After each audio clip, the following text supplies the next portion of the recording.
give me some donuts.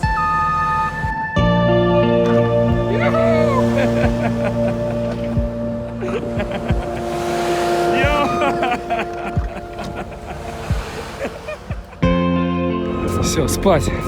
Или поехали? Поехали. Ты спать, я поехал. Ну давай, я спать. У меня состояние вообще никакое, чтобы работать. Санек пускай едет. Все учится. Что, погнали в теплые края.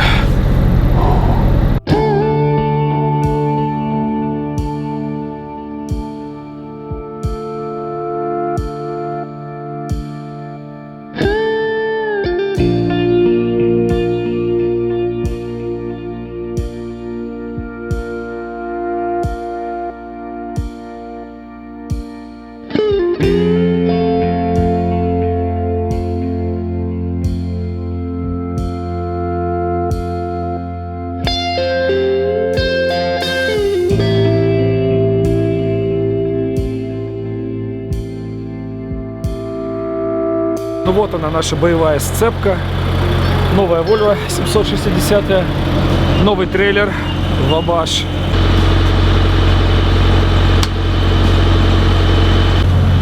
Готово.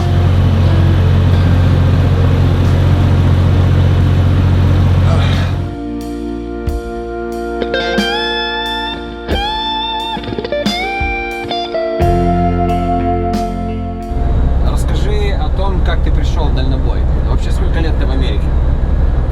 В Америке я с 2004 года, а в дальнобой пришел в 2012 году. Еще до того, как я приехал, я нашел в аренду трак, то есть людей, которые сдают в аренду трак и которые тебя подготавливают к экзамену. И абсолютно недорого это стоило, $250, плюс там за фьюл они чаржили, плюс за страховку. Короче, в общей сложности до $500 мне обошелся, включая оплату государства за сдачу экзамена. Полностью total, including fees, как сейчас говорят, До 500 обошелся $500. Но это какой-то уникальный случай. Как ты готовился к драйв-тесту? Это- И как ты его проходил? Как сейчас помню, розовый Kenworth T2000 на автомате, но со сцеплением. То есть сцепление нужно было выжимать только на второй скорости, чтобы трогаться. А сколько вообще времени вы потратили на практику, вот скажем, на подготовку к экзамену? В общей сложности до экзамена практического, Да. в общей сложности рулил минут 15. Траком? Да. То есть траком ты рулил 15 минут до того, как попасть на экзамен в DMV? Да. Я сниму очки, простите меня. Я тебя поддержу. Как там у Пушкина? Мороз и солнце, день чудесный. Что ж ты дремлешь, друг прелестный? Открой закрытой негой взоры.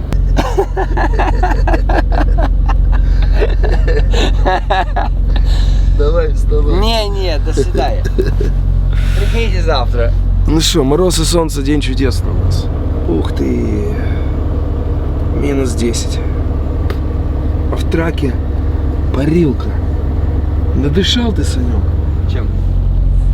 Чем? Ртом. Обойдем трачок быстренько, посмотрим, что все было в порядке. Голос потихонечку начал восстанавливаться, слава богу. Потому что я думал, что эта неделя у меня будет, ну, никак не блоговая. Но потихонечку пришел в себя. Лампочки все горят. Трейлер весь в реагентах. Трак тоже. Поедем на юг, там где теплее. И обязательно помоем. Потому что если едем на Флориду с этими реагентами, лучше там не появляться. Это все разъест очень быстро. И проводку, и металл, и коррозия пойдет. Поэтому как только плюсовая температура настанет, сразу на моечку. Помыть трачок. Новый рифер температуру как вкопанный держит. 34.0. Ни больше, ни меньше. Молодец. Какое чудесное утро, а? Вам не кажется, сэр? Ты знаешь, когда влаги нет высокой, этот мороз, он очень даже приятный. Снег хрустит под ногами. В Чикаго, так как оно ближе к озеру, при такой температуре минус 10 невозможно нос Там на улицу вытащить. Да. Влажность Поэтому высокая. я и уехал из Чикаго. Молодец. А здесь все, здесь влага процентов 50. И на улице выходишь, хоть и минус 10, но очень приятно. Мне же Да, даже кстати говоря, жарко. очень даже нормально. Да. Очень даже нормально. Во, я хочу омлет. Я знаю, а как я- насчет стейка очередного? Не. Нет, ну каждый день это уже перебор будет, наверное. Есть на утро стейки. Ну, значит, пока еще не настоящий дальнобойщик. Да нет, я так на самом деле питался и до того, как я сел за руль трака. Так что как бы, эти стереотипы все, они неуместны. Мне очень хочется за Саньковым понаблюдать, так месяцев через 6, узнать, сколько он набрал. Вряд ли он потеряет хоть 1 грамм веса. Не показывай мой. Ладно, омлет и хэш-браун, Ну, картошка. хэш-брауна будет половина максимум съедена, потому что омлет очень сытный, он огромный просто. 2 яйца, кашка, панкейкс, не знаю, если я силю. Панкейк, скорее всего, пойдут в дорогу.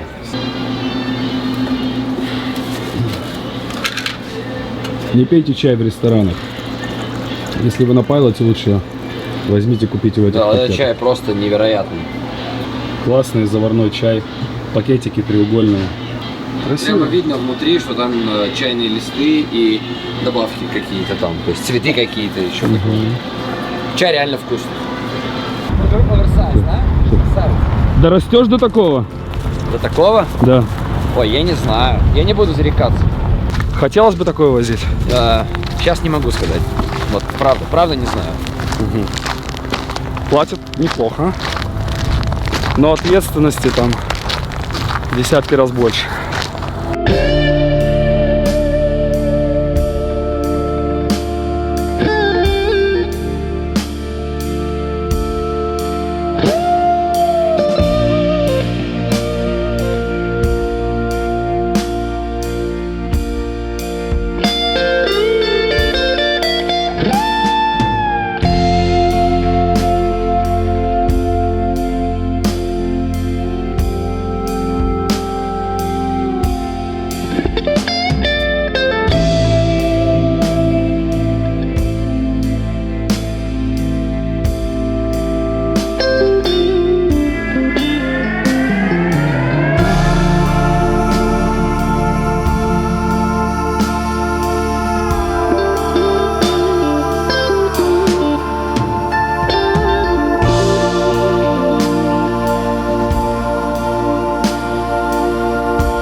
Камень, ножницы, бумага.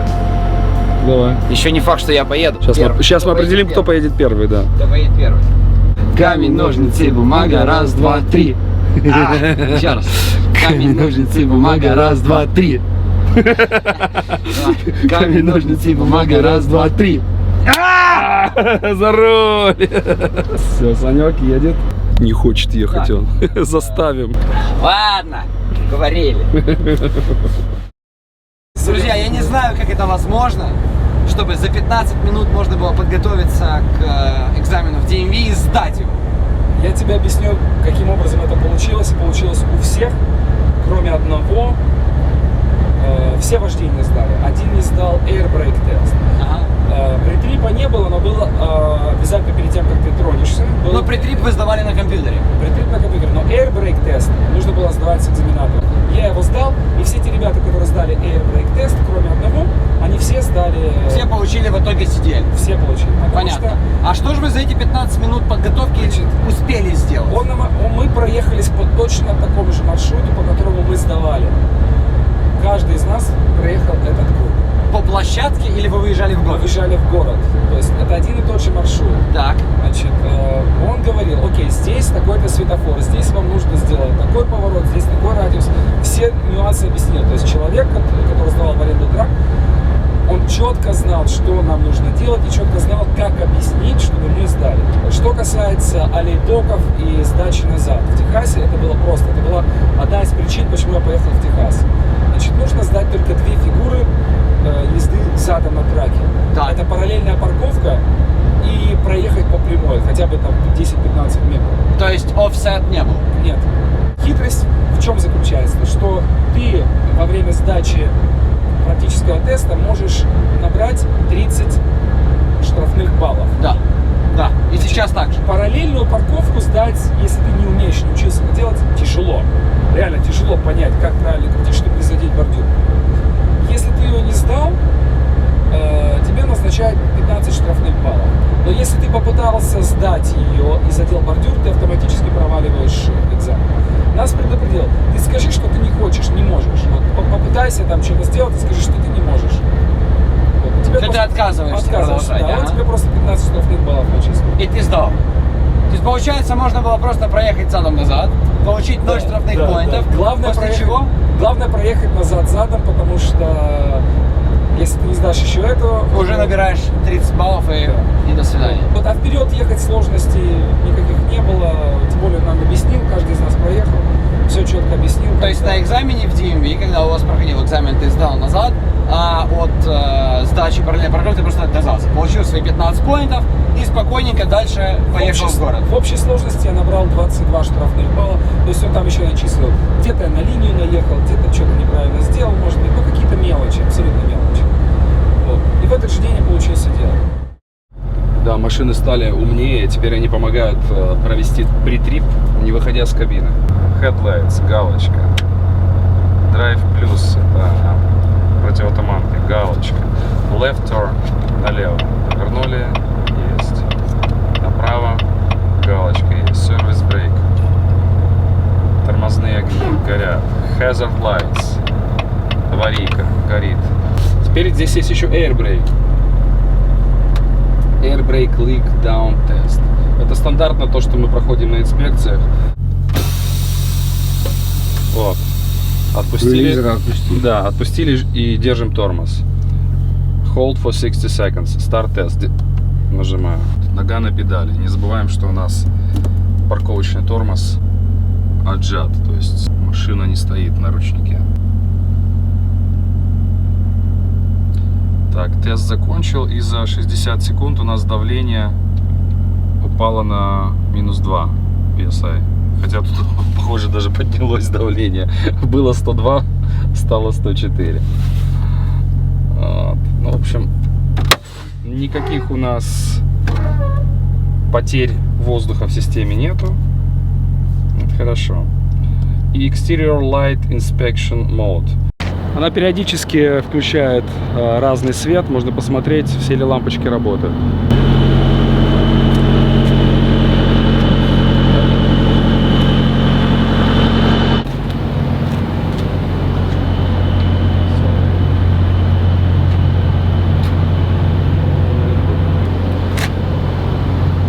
Свет тоже горит, подсветка номера тоже очень важна. Очень помогает при трипе, не надо бегать постоянно к кабине и переключать повороты, нажимать на тормоз. Сейчас едем мыть трак, чтобы он был чистый. Всю эту соль нужно смыть после зимы, так как едем на юг.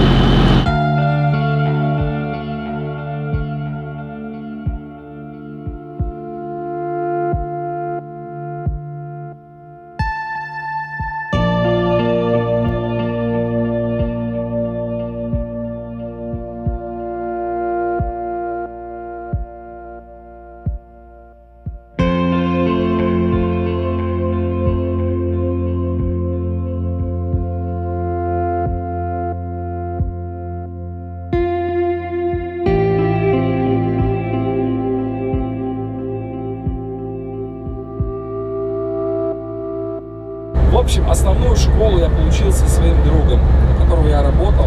Вот мы месяц катались, вот он меня учил.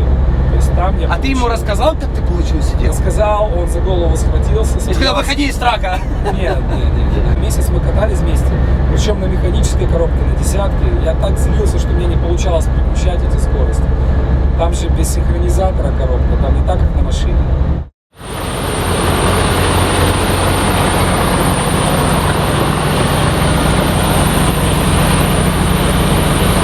Первым делом проверяем масло.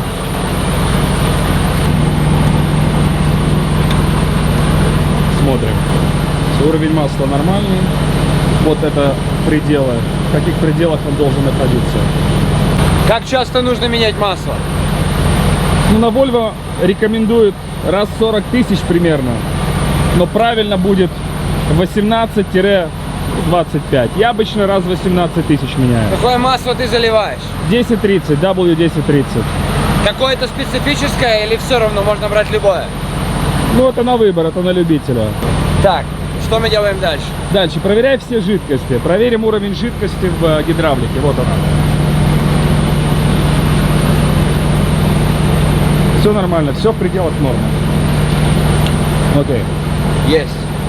Окей. Идем с другой стороны, кое-что посмотрим. Еще фильтр посмотрим, если не забился. Вот это. Да. Как только топливо поднимается наверх, нужно уже, в принципе, думать Ну, об смотри, тут написано change filter, 2 стрелочки. То есть, если, в принципе, у тебя топливо уже забивает фильтр до конца, то это уже критично. Понятно. Как правило, когда ты будешь вовремя менять, у тебя максимум фильтр будет забиваться примерно на 1/3. Понятно. Это антифриз. Так, вот его пределы. Все хорошо. Смотрим на air filter, чтобы он не был грязным. Как только он опустится, этот индикатор вниз до change, то это уже критично, это уже нужно менять. Нужно менять. Да, в этих пределах, если он работает и индикатор гуляет в этих пределах, значит, там все нормально. Понятно. Смотрим, чтобы не было потеков масла, чтобы ничего не капало нигде. Не было никаких необычных потертостей. Ну, машина пока новая, конечно, все хорошо, но вы должны понимать, что у новой машины при сборке Бывает недочеты. бывают недочеты, нужно это учитывать. Нужно все проверять. Колеса, особенно передние колеса, это жизнь. Если с передним колесом что-то случится, поймать трак на дороге будет очень тяжело. О, показывает давление примерно 120. Это в пределах допустимых, учитывая, что во Флориде сейчас жарко. Вот здесь прямо написано, что максимальная максимум load single 120 PSI. Колеса лучше проверять с утра, когда ты еще не проехал, потому что во время езды они нагреваются.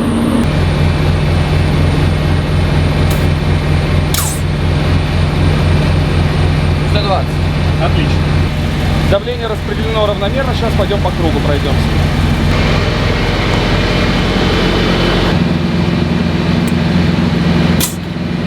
— 110. Отлично. Главное, чтобы не было меньше 100. Колеса трейлера у нас с автоподкачкой идут. Поэтому гейджем проверить давление ты не сможешь. Просто нужно послушать, чтобы не было эйр-лика, чтобы воздух не травил нигде. И также обратить внимание на уровень масла в хабах. Вот он правильный сейчас уровень. Вот он показан здесь. На передних колесах то же самое. Посмотреть на уровень масла в хабах. Далее. Смотри, чтобы болты у тебя были все натянуты. Вот перчатками это надо сделать и руками просто пройтись по всем болтам, чтобы они не гуляли. На каждом колесе это нужно сделать. Обязательно. Здесь то же самое. Под трейлером смотришь, чтобы не было у тебя стертых колодок, чтобы не было трещин на колодках. Смотришь амортизаторы в каком состоянии. Не идет ли от энергоаккумуляторов воздух, не травит ли. Прислушиваешься. То есть, если где-то будет травить воздух, ты обязательно это услышишь. То есть, если у тебя где-то сил прорвался, ты сразу увидишь, что у тебя масло на колодках и на внутренней стороне колес. Обязательно также проверяешь, чтобы все брызговики были на месте. Чтобы ABS не горел. Да, ABS если горит, то... Проблема с электрикой. Да, и violation сразу же. У этого трейлера есть автоподкачка, но индикатор покажет вам, если у вас где-то спускает воздух.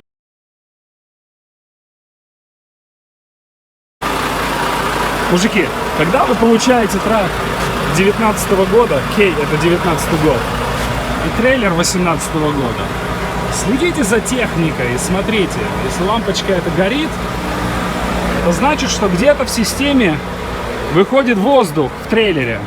Обойдите, послушайте, проверьте колеса, не ленитесь. Потом обижаются, почему мы чарджим за вайолейшены.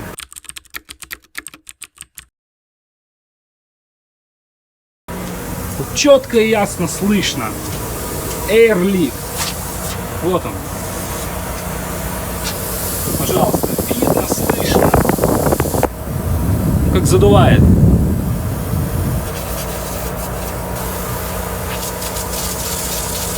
Протерлась и протерлась до дырки. Поэтому следите, чтобы не было никаких проводов, которые трутся друг от друга. А если уже увидели проблему, устраните ее, пожалуйста, заедьте на любой сервис и устраните. Все, что здесь нужно, так это этот коннектор подсоединить, отрезать и подсоединить Quick коннектор. Все. Дело-то 15 минут на сервисе. Теперь ни у одного инспектора на весовой станции не будет основания дать вам плохую инспекцию. Соответственно, никаких штрафов получать не будете. Можно ехать спокойно. Смотри. Проверяем, чтобы вот эти силы были целые, не были порваны. Да. С этой стороны, как и с этой стороны. Вот они. Потому что за это тоже они придираются. Вот. И очень важный момент, у нас уже нарушение. Шланги, они касаются catwalk и касаются бака. Да. И они стираются. Уже можно видеть, что немножко стерлось. У нас не было инструмента, мы его теперь купили. Сейчас для того, чтобы дальше шланги не играли, не катались по catwalk'у, мы еще одну пружину повесим на эту балку.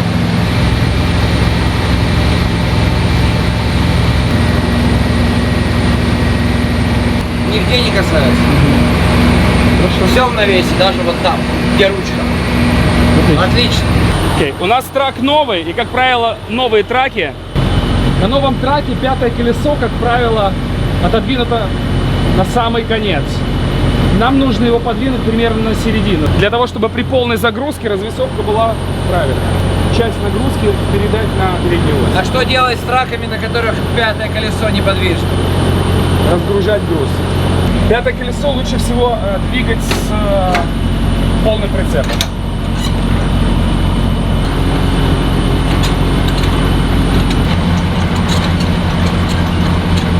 Вот в данном случае нужно еще один оборот сделать сильный. Хорошо. Это у нас звук пошел? Да. Я ослабил подушки. Соответственно, давлением он пытается отрегулировать. Я понял. Окей? Дальше. Далее. Отпускаем подушки.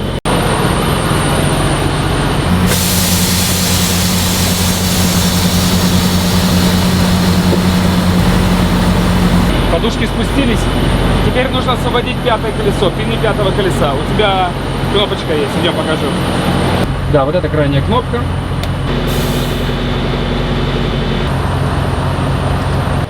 Блокируем трейлер, да, и сдаем назад.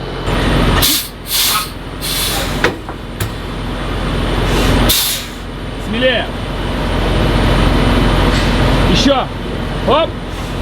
Теперь выпускай пины и дерни вперед трак, чтобы пины зашли. Выпусти пины. Давай. Дерни вперед. Чуть-чуть. Окей, отлично, зажалось. Назад. Все. Да, сейчас подушки. Назад, в исходное положение.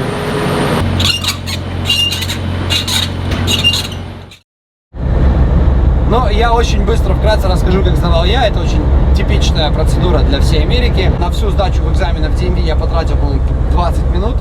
После чего я получил learner permit. Я пошел в автошколу. В автошколе я взял экспресс-курс.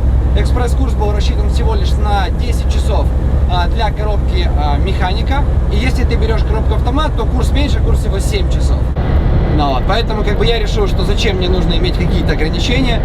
Я буду сдавать все это на механике, хардкор. У нас был Truck International с более чем миллионным пробегом в автошколе. Так, теперь главный Вот. вопрос, сколько это стоило тебе? 2200 стоило обучение для механики и 1800 на $400 дешевле стоит обучение на автомат. На определенный спешл мы потратили ровно час. На все он сказал: я вижу, ты все знаешь, забыли, поехали дальше. Дальше мы делали фигуры, соответственно. Первое, что нужно было сдать назад, один раз показал, сдавай. Я сдал. Он говорит: хорошо, ты когда-нибудь на драке ездил? Нет. Очень неплохо для первого раза. Давай офсет. При этом у меня appointment был назначен на вечер. Мы начали это все делать в 5 вечера. У меня были мои первые 2 часа. В 6 стемнело. И я офсет делал, практику, практически в темноте. То есть после чего чувак сказал, говорит: у меня первый студент, который сдал с первого раза, да еще и в темноте. Он говорит, это просто, он после там второго раза, когда в полной темноте я заехал, он-то подходит и говорит: Чувак, that was awesome! That was awesome! Я сдал все очень быстро, и тут же мне дали распечатку о том, что я все сдал, я поехал с распечаткой в DMV, и тут же у меня в DMV дали временные права, и через неделю приехал мой сидел. Многим интересно знать. Вот я пошел, получил сидел, я хочу работать. Ну, я изначально знал, кому я пойду работать. У него трак стоял под флагами Carry Transportation. То есть ты, в общем-то, всю свою карьеру дальнобойщика, начиная от водителя, заканчивая В одной и той же оператора, ты компании. работаешь все время в Скайри. Да, Всё ни время. одну другую компанию не менял. Как проходила твоя практика и сколько времени это заняло? Месяц. То есть ты месяц ездил в тиме со своим другом, вот примерно так, как мы сейчас ездим с тобой, и он тебя всему обучал. Да, но это были старые трачки, тогда мало кто себе мог позволить покупать свежую технику.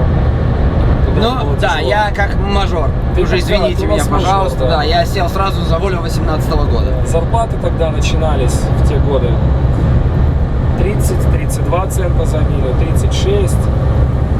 Мне дали сразу 40. Это было очень круто на самом деле.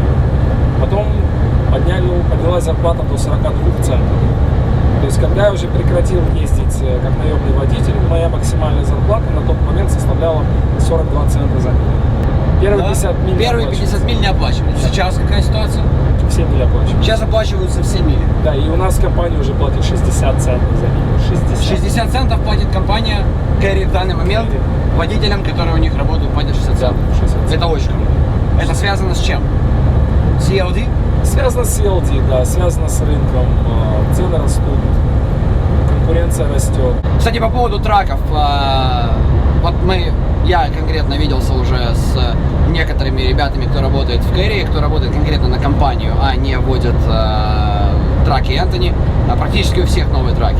То есть и сейчас компания заказала, в каком количестве заказала вот таких же самых траков? Около 20 должно прийти. Вот таких вот новых 18 года Вольф. Да. Вакансии есть еще? Да, постоянно. Друзья, не теряйте время. У вас есть возможность работать на новом траке, получать 60 центов за милю. Оплачиваться будут все мили. И вы будете ехать просто в нереальном комфорте. Мы уже избалованы комфортом. Раньше мы мечтать о таком не могли. Мы завидовали компанийским водителям, которые работали на американских компаниях, таких как Swift, CR England, Knight и так далее. Они что все на новых траках ездили. Да, они получали зарплату в 2 раза меньше, чем мы зарабатывали. Вот. Но они ездили на новых траках.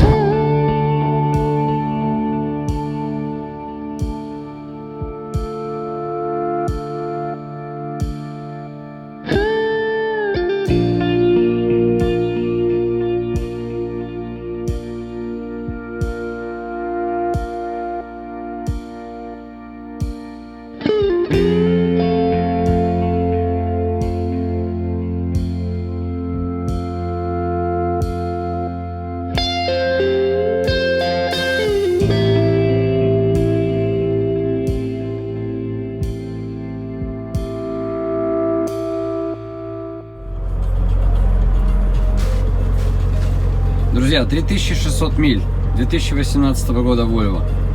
Привет, Энтони Сноу. Чек-энджин загорелся. Злорадствуйте, друзья, злорадствуйте. Ничего, сейчас позвоним на Volvo, пускай они через спутник смотрят, что за дела. А, слушай, так эта ошибка уже была у них, смотрю. 7 декабря. Все работает. Зараза, я только думал, вот она. Volvo рулит. 3000 миль пробега. Уже чек-энджин, думаю. Но все, пропало. Заглушили, завели обратно. Ничего не горит, все четко. Да, Ошибок, по идее, быть не должно. No faults. Все нормально. да, так что Энтони Сноу. Можешь извини. В можешь следующий больше раз. не смеяться, да. Следующий До раз. следующего чек-энджина.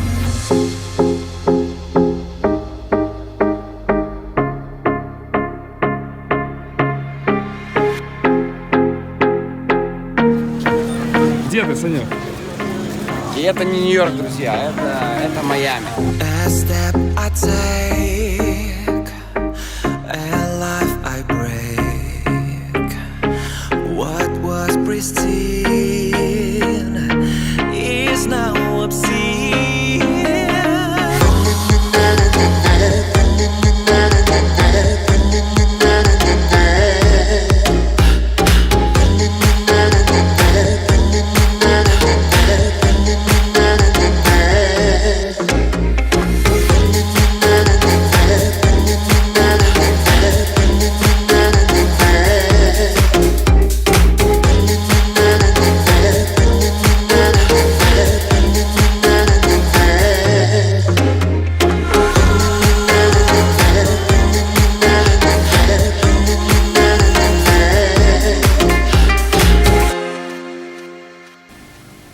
будете продолжать встречаться?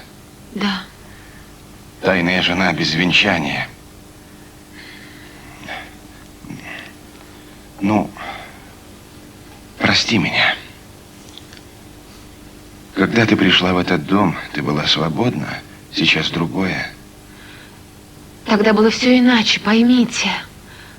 Меня обманули, и когда я это поняла, то не захотела больше не видеть, не слышать его.